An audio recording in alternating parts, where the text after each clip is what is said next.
Pada video pembelajaran kali ini akan membahas tentang proses bisnis. Kita akan bersama masuk ke bab 4. Subtopik bahasan hari ini adalah tentang formulasi strategi, kompetitif strategi, di mana di situ akan diterangkan Porter Competitive Advantage, Value Chain, SWOT, dan proses arsitektur dan organization alignment. Pertama, tentang strategi bisnis. Apa itu strategi? Strategi bisnis sebetulnya adalah merupakan satu formula. Bagaimana bisnis itu akan bersaing, apa tujuannya, dan kebijaksanaan apa yang dipakai untuk mencapainya. Proses formulasi strategi sendiri harus dimulai dari apa yang dilakukan company saat ini. Mengidentifikasi strategi yang sudah ada, mengidentifikasi asumsi-asumsi yang sudah ada.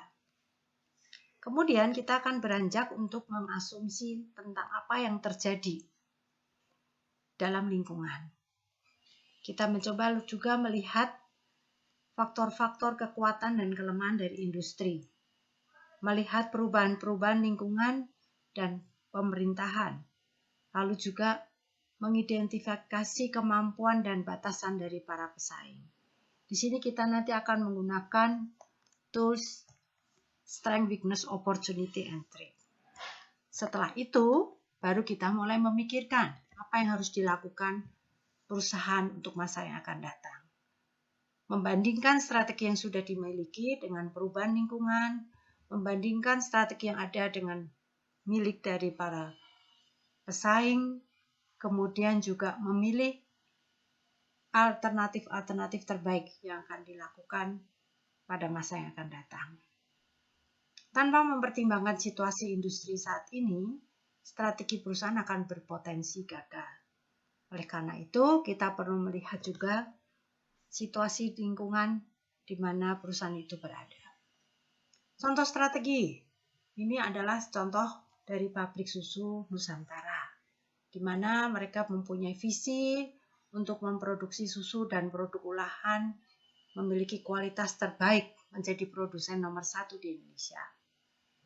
Misinya, menghasilkan produk susu dan olahan dari hasil riset dan pengembangan yang berfokus pada kualitas, membudayakan konsumsi susu dengan harga terjangkau bagi seluruh lapisan, dan meningkatkan taraf hidup.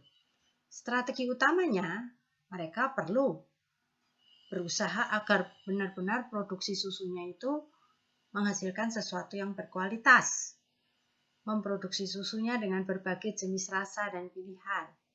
Mendesain kemasannya yang ramah lingkungan. Menjual produk dengan harga terjangkau. Menyediakan pelayanan yang terbaik. Dan menggunakan manajemen operasional yang efisien dan efektif. Ini contoh utama. Jadi, strategi-strategi itu harus mengarah kepada visi dan misi dari perusahaan. Harus memiliki satu relevansi yang kuat agar tujuan dan misi dari perusahaan itu tercapai. Bagian kedua, kita akan melihat strategi itu yang kompetitif strategi.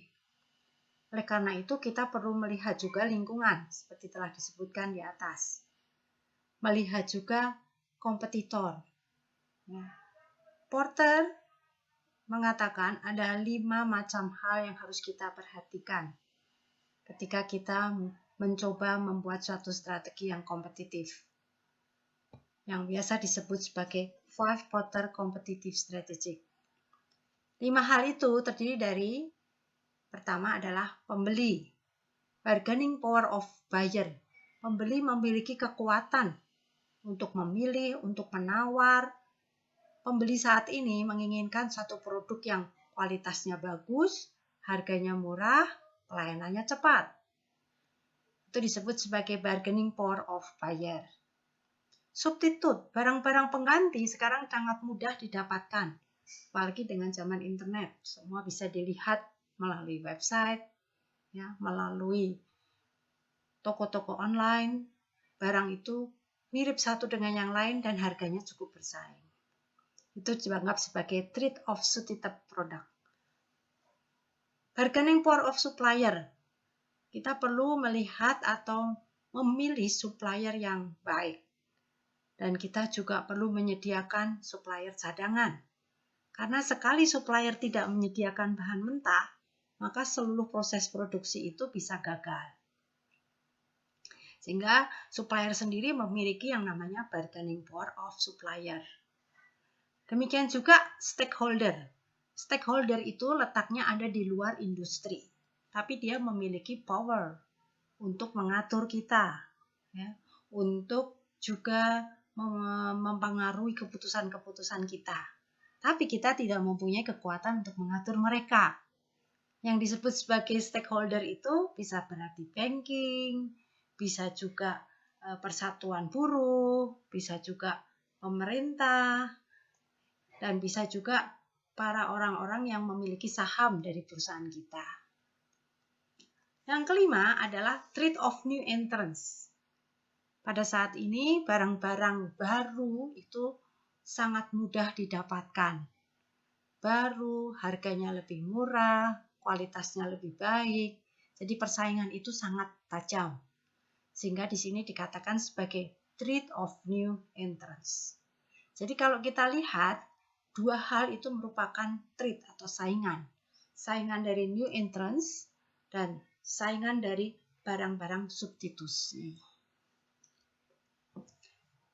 Porter Generic Competitive Strategy mengatakan bahwa kalau barang kita itu memiliki harga yang murah, target pasarnya sempit, disebut sebagai cost focus.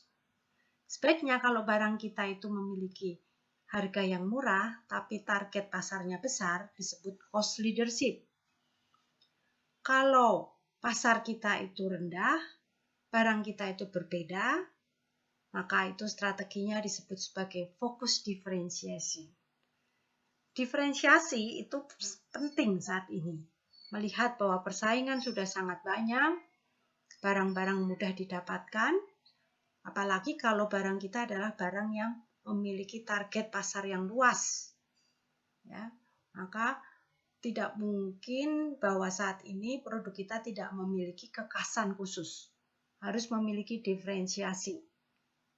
Memiliki sesuatu yang berbeda dari yang lain. Dan itu yang akan ditonjolkan sehingga orang bersedia untuk membeli produk kita. Ini adalah keterangan dari Porter Generic Competitive. Kalau jangkauan luas, harga produk murah, strateginya disebut cost leadership. Kalau jangkauannya sempit, harga produk murah, kita disebut cost focus. Kalau jangkauannya luas, harga produk mahal, produk kita harus mempunyai diferensiasi. Apalagi kalau jangkauan sempit, harga produk mahal, betul-betul bahwa diferensiasi kita itu adalah fokus, sangat berbeda dari yang lain. Sehingga konsumen bersedia untuk membeli barang kita.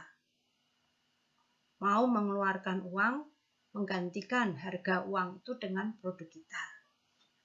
Maka disebut sebagai focus differentiation.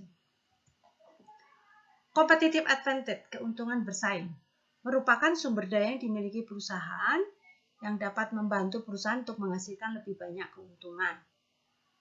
Nah, ini yang patut dipikirkan oleh suatu perusahaan. Competitive advantage apa yang bisa kita tonjolkan selain daripada diferensiasi tadi? Value chain. Setiap industri memiliki value chains. Ya. Value chains itu adalah gambarnya dapat kita lihat. Contohnya di sini adalah industri produk manufaktur, di mana chain itu adalah merupakan jalur dari satu bagian ke bagian yang lain, di mana setiap jalur itu harus memiliki sesuatu yang bagus, sesuatu yang bervalue. Misalnya, bahan baku. Kalau kita mau menghasilkan produk yang bagus, bahan baku juga harus dipilih yang memang memiliki kualitas prima. Bahan baku yang prima masuk dalam proses manufacture. Ya. Proses manufacture, fabrikasi tidak berjalan dengan baik, mesinnya bukan mesin yang berkualitas baik, akan menghasilkan produk yang tidak prima. Setelah penghasilan produk itu baik karena memang antara jalur bahan baku, proses manufaktur, fabrikasi dilakukan dengan sempurna, maka kembali kepada distributor. Distributor yang tidak memiliki dedikasi yang baik, barang tidak sampai kepada pengecer tepat waktu, akan menimbulkan masalah lain. Konsumen akan beralih kepada barang-barang pengganti. Sehingga kita bisa melihat value chain untuk industri produk manufaktur, keenam hal ini memiliki sesuatu yang harus berrelevansi satu dengan yang lain, memiliki kelebihan satu dengan yang lain. Karena keenam titik ini adalah merupakan value chain yang utama. Perbedaan value chain antara pesaing dan sumber utama itulah yang disebut sebagai competitive advantage. Ini dikatakan oleh Michael Porter. Kita sampai kelima, yaitu tentang SWOT. S singkatan dari strength, peluang disebut O, opportunities, kelemahan disebut weakness, dan ancaman disebut threat. Threat itu merupakan faktor di luar perusahaan, sehingga threat itu dianggap sebagai analisa, ya, pesaing yang ada di luar. Ini contohnya, gambar yang ada. Kekuatan S ada di kanan, kelemahan ada di kiri. W. Opportunity ada di O, di atas, ya, jalur yang di atas, kemudian ancaman threat ada di bagian bawah. Ini gambar dari grafik. Nah, contohnya, perusahaan menempati area seluas 1 hektar, itu strength. Ya. Strength dan weakness itu terjadi di dalam dan di luar. Ya. Jadi kalau kita bisa melihat strength, kekuatan, dan kelemahan itu internal, hal-hal yang terjadi dalam hari internal. Tapi opportunity dan threat itu hal-hal yang terjadi di luar perusahaan. Threat contohnya persaingan, opportunity contohnya adanya bantuan dari pemerintah. Nah, itu opportunity, ya. Nah, kita akan melihat dari grafik yang tadi di atas, ya, dari contoh cerita ini. Nah, kita kemudian masukkan, misalnya analisa strength ada 4 poin, analisa weakness ada 6 poin. Sehingga kita jumlahkan, hasilnya akan menjadi 4 dikurang 6. Gitu ya, min 2. Analisa opportunity 5, trade 2. Opportunity dengan trade ini dijadikan 1, ya, dan selisihnya 3. Sehingga kita akan menggambarkan pada sumbu X weakness itu min 2, berarti weakness-nya lebih besar dari strength 2 biji. Kemudian opportunity dan trade lebih banyak opportunity 3, sehingga kita menggambarkannya ke atas 3. Dan ini adalah gambar garis pada area rekonsiliasi. Ya, artinya opportunity-nya masih ada walaupun ada weakness-nya juga. Ya. Nah, ini ada diskusi kasus. Nanti silakan untuk dikerjakan di rumah dan digambarkan. Nanti kita akan mencoba untuk melihat hasil yang ada pada mata kuliah ini pada minggu depan. Ya, itu tugas yang ada. Analisa perusahaan dengan SWOT, buat diagramnya. Terus bagaimana saran Anda?